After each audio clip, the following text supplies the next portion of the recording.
3-90 биотехнология жаңалықтары бөлімі бойынша жиынтық бағалау.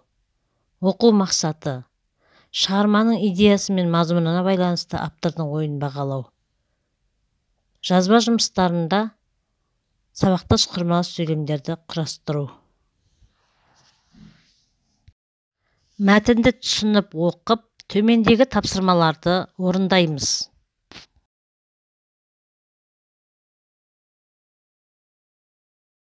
Бірінші тапсырма: берілген кестедегі дұрыс немесе бұрыс сөйлемдерді анықтаңыз.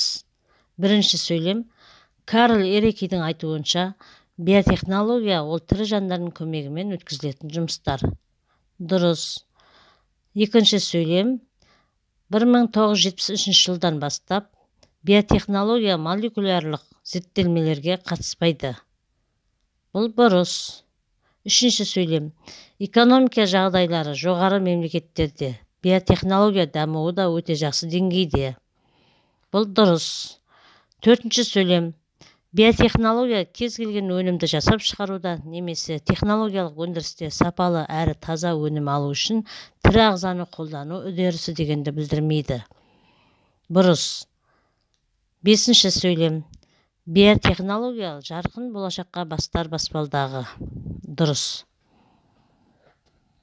Екінші тапсырма: берілген сөйлемдерді шартты бағыныңқылы құрмалас сөйлемдерге айналдырып жазыңыз.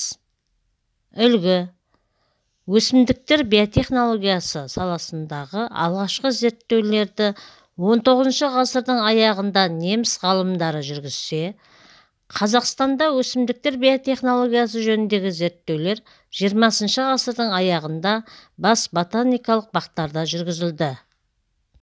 Үшінші тапсырма: биотехнологияның қазіргі кездегі адам өмірінде алатын орнын диаграмма арқылы көрсет. Мысалы, түрлі аурулардан құтқару, адамдардың өмірін жақсарту үшін протездердің болуы. Төртінші тапсырма: берілген сөздермен аударма жұмысын жасаңыз.